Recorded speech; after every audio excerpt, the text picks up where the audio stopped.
শুরু করার আগে স্টোরির ব্যাপারে একটু জেনে নেওয়া যাক। এই শোটা টার্গেরিয়ান ফ্যামিলির ওপর বেস করেই বানানো হয়েছে, তাই আমরাও শুধুমাত্র টার্গেরিয়ান ফ্যামিলির হিস্ট্রি সম্বন্ধেই শুনব। টার্গেরিয়ানসরা অরিজিনালি ভ্যালেরিয়া শহরের অধিবাসী ছিল। ভ্যালেরিয়ানরা সেই সময় এসাসের সব থেকে পাওয়ারফুল ছিল। অনেকেই বলে এখানে যে হিউম্যানসরা থাকতো তারা নাকি ড্রাগনসকে কন্ট্রোল করতে পারত। এর সাথে অতি মূল্যবান ভ্যালেরিয়ান স্টিল শুধুমাত্র এই ভ্যালেরিয়াতেই পাওয়া যেত। এরপর কোনো এক কারণে ভ্যালেরিয়া ধ্বংস হয়ে যায়। এর ঠিক 12 বছর আগে এনার টার্গেরিয়ানের মেয়ে ডেনিস টার্গেরিয়ান তার স্বপ্নে ভ্যালেরিয়ার ধ্বংস দেখেছিল। টার্গেরিয়ানদের স্বপ্নের প্রফেসিস ছিল খুবই পাওয়ারফুল, মানে তারা নাকি যা স্বপ্নে দেখতো সেটা সত্যি হয়ে যেত। ডেনিস টার্গেরিয়ান সবাইকে তার স্বপ্নের ব্যাপারে সতর্ক করেছিল। সে বলেছিল যে সে স্বপ্নে ভ্যালেরিয়ার ধ্বংস দেখেছে, কিন্তু কেউ তার কথায় বিশ্বাস করেনি। কিন্তু টার্গেরিয়ানস ফ্যামিলি নিজেদের স্বপ্নের ব্যাখ্যা জানতো। তারা জানতো যে তাদের দেখা স্বপ্ন অবশ্যই সত্যি হবে।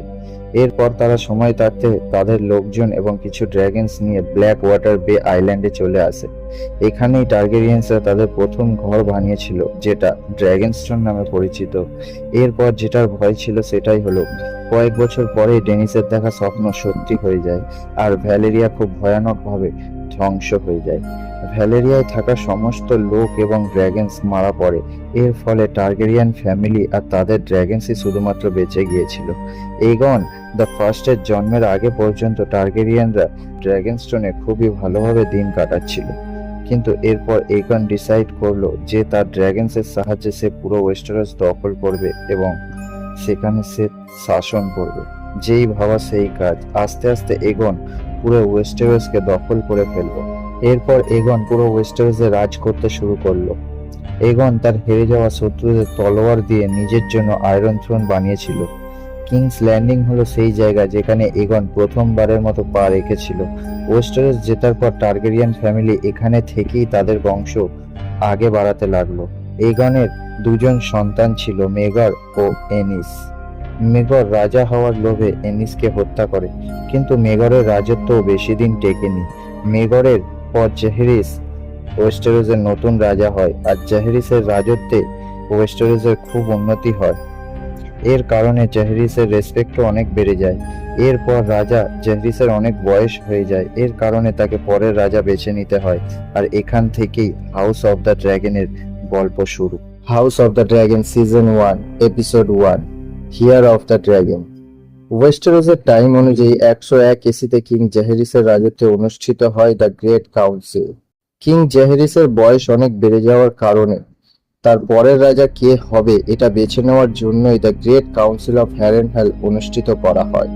রাজা বাছাই পর্বে মোট 12 জনের নাম ছিল, কিন্তু তাদের মধ্যে থেকে দুজনকে বেছে নেওয়া হয়, রাজকুমারী রেহেনিস এবং রাজপুত্র ভিসেরিস টার্গেরিয়ান। ওয়েস্টারসের নিয়ম অনুযায়ী একজন মেয়ে কখনোই সিংহাসনে বসতে পারবে না, তাই সমস্ত লর্ডসরা ভিসেরিস টার্গেরিয়ানকেই নেক্সট রাজা হিসাবে বেছে নেয়। এরপর আমরা দেখতে পাই রেহনিরা টার্গেরিয়ানকে, যে ছিল কিং ভিসেরিসেরই মেয়ে। রেহনিরা তার ড্রাগন সাইরেক্সের পিঠে চড়ছিল। এরপর তারা ড্রাগন স্পিডে ল্যান্ড করে, আর এখানেই প্রথমবারের মতো দেখানো হয় ড্রাগন স্পিড এবং ড্রাগন স্কিপারদের। Sir Harrold the king's guard রেহনিরাকে ওয়েলকাম জানায়, এবং এরপর সে hand of the king sir Otto হাই টাওয়ারের মেয়ে অ্যালিসেন্ট হাই টাওয়ারের সাথে রাজমহল অর্থাৎ কিংস ল্যান্ডিং এ চলে যায়। রেহনিরার সাথে দেখা হয় তার মায়ের অর্থাৎ কুইন এমার। সে ছিল প্রেগনেন্ট, আর প্রত্যেকেই তার থেকে বেশি তার বাচ্চাটার চিন্তা করছিল। এই বিষয়টা রেহনিরার একদমই পছন্দ হয় না। কুইন এমা তাকে বলে, এটাই আমাদের ডিউটি, রাজাকে একটা ছেলে সন্তান দেওয়া, যাতে করে তাদের বংশটা এগিয়ে যায়। অন্যদিকে রেড কিপে বসে স্মল কাউন্সিল। সেখানে উপস্থিত ছিল lord Corlys Velaryon the master of ships. Lord Corlys ভিসেরিয়াসকে জানায় ট্রায়ার্কির ব্যাপারে। সে বলে এসবের মধ্যে যে ফ্রি সিটিজ গুলো রয়েছে তারা একত্রিত হয়েছে এবং স্টেপস্টোনস নামক দ্বীপটি দখল করার চেষ্টা করছে, কিন্তু ভিসেরিয়াস তার কথা ইগনোর করে দেয়। Then Lyman Beesbury the master of coin king ভিসেরিয়াসকে প্রিন্স ডেমনের ব্যাপারে কমপ্লেন করে। সে বলে প্রিন্স ডেমন নাকি রাজ্যের প্রচুর সম্পদ ধ্বংস করে দিচ্ছে, কিন্তু ভিসেরিয়াস তার ভাই ডেমনের ব্যাপারে কোনো বাজে কথা শুনতে রাজি ছিল না। ভিসেরিয়াস তার ব্যাপারে কোনো কথাই শুনতে চাইছিল না এবং তার ব্যাপারটাকে পুরোপুরি ইগনোর করে দেয় এবং সে তার ছেলের ব্যাপারে আলোচনা করতে শুরু করে। গ্র্যান্ড মাস্টার কিং ভিসেরিয়াসকে জিজ্ঞাসা করে যে তার ছেলেই হবে, এটা সে কিভাবে জানলো। ভিসেরিয়াস বলে সে তার স্বপ্নে দেখেছে যে তার ছেলেই হবে।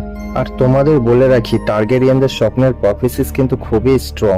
তারা নাকি যা স্বপ্নে দেখে সেটা সত্যি হয়ে যায়। পরের সিনে আমরা দেখতে পাই প্রিন্স ডেমনকে রাজার চেয়ারে বসে থাকতে। এটা দেখে স্যার হারহল খুব রেগে যায়, কিন্তু প্রিন্সেস রাহনিরা জানতো যে তার আঙ্কেল ডেমন এরকম ধরনেরই মানুষ।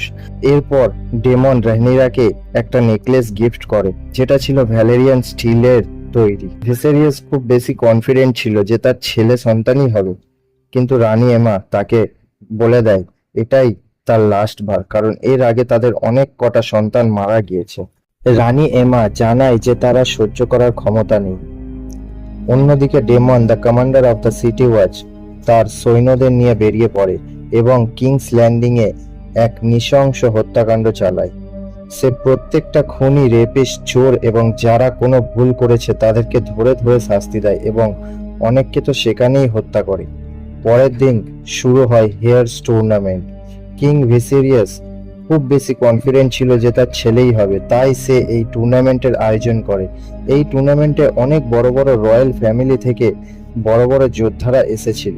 দেন প্রিন্স ডেমনকে তার প্রথম প্রতিপক্ষ বেছে নিতে বলা হয় এবং সে বেছে নেয় hand of the king sir Otto হাইটাওয়ারের ছেলে গুয়েন হাইটাওয়ারকে। সেখানে আরো অনেক যোদ্ধা ছিল।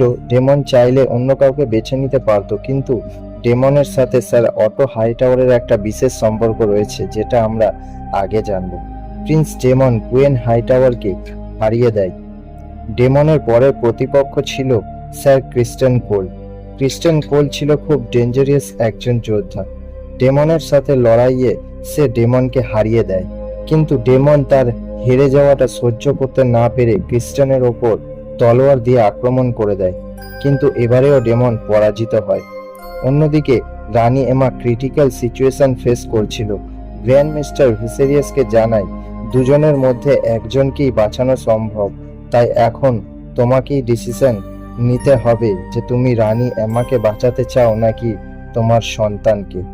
ভিসেরিয়াস একটুও চিন্তা না করে গ্র্যান্ড মাস্টারকে তার বাচ্চাকে বাঁচানোর জন্য বলো।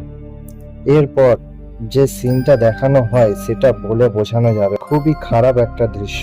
এরপর রানী এমার মৃত্যু হয়, কিন্তু ইন্টারেস্টিং বিষয় হলো এই যে বাচ্চাটার জন্য রানী এমাকে মেরে ফেলা হলো, সেই বাচ্চাটাও কিছু সময় পরেই মারা যায়। নেক্সট সিনে দেখা যায় রানী এমা এবং তার বাচ্চার ফিউনারাল মানানো হচ্ছে। প্রিন্সেস রানীরা তার ড্রাগন সাইরেক্সকে অর্ডার করে এবং সাইরেক্স তাদের চিতাতে আগুন দেয়। অন্যদিকে hand of the king sir Otto হাইটাওয়ারের মাথায় অন্য প্ল্যান চলছিল। সে তার মেয়ে অ্যালিসেন্টকে রাজা ভিসেরিসের কাছে পাঠায় তার দুঃখ কিছুটা কমানোর জন্য, কারণ রিসেন্টলি তার স্ত্রী মারা গেছে। অন্যদিকে প্রিন্স ডেমন বেশ্যালয়ে গিয়ে ফুর্তি আমোদ করতে থাকে, আর এই বিষয়টা রাজার কানে পৌঁছে দেয় hand of the king sir Otto Hightower. Viserys ডেমনকে অনেক খাটো কথা শোনায় এবং সে বলে তার উচিত এই দুঃখের সময় রাজার পাশে থাকা, কিন্তু সে তা না করে বেশ্যালয়ে গিয়ে ফুর্তি আমোদ করছে। ভিসেরিস ডেমনকে তার স্ত্রীর কাছে চলে যেতে বলে, অর্থাৎ ভেলে চলে যেতে বলে। সেদিন সন্ধ্যায় ভিসেরিস তার মেয়ে রেনিরার সাথে সাক্ষাৎ করে। তাদের মধ্যে কিছু গুরুত্বপূর্ণ কথা হয়। সেখানে দেখা যায় একটি স্কাল, যেটা ছিল Valyrian the black dreaded skull. রেনিরা বলে সকলে টার্গেরিয়ানদের সম্মান করে শুধুমাত্র ড্র্যাগনসের জন্য, ড্র্যাগনস ছাড়া তারা সাধারণ মানুষের মতোই। কিন্তু ভিসেরিয়াস বলে যারা ভাবে যে ড্রাগনকে কন্ট্রোল করা সম্ভব তারা ভুল। অবশ্যই এর একটা উদাহরণ আমরা পরের সিজনে দেখতে পাবো। তাদের মধ্যে আরো অনেক কথা হয়। ভিসেরিয়াস তার মেয়েকে এগনের স্বপ্নের ব্যাপারে জানায়। সে এগনের ভবিষ্যৎবাণীর ব্যাপারেও তাকে বলে। ওয়েস্টারসের উত্তর দিক থেকে ধেয়ে আসা সেই শীতের ব্যাপারে জানায় এবং হোয়াইট ওয়াকারের ব্যাপারেও, যেটা অবশ্য আমরা গেম অফ থ্রোনসে দেখেছি। সিনে আমরা দেখতে পাই ভিসেরিয়াস ঘোষণা করে যে রাহনিরা অর্থাৎ তার মেয়ে হবে heir of the dragon and princess of Dragonstone. অন্যদিকে দেখা যায় ডেমনকে ক্যারেক্সিসের সাথে, এবং এরপর সে ক্যারেক্সিসের পিঠে বসে ড্র্যাগনস্টোনে চলে যায় এবং সে তার গার্লফ্রেন্ড মিসারিয়াকেও তার সাথেই নিয়ে যায়। এই ছিল পুরো ঘটনা যেটা সিজন 1-এ দেখানো হয়েছে। সবাই ভালো থেকো, সুস্থ থেকো, দেখা হচ্ছে পরের ভিডিওতে। বাই।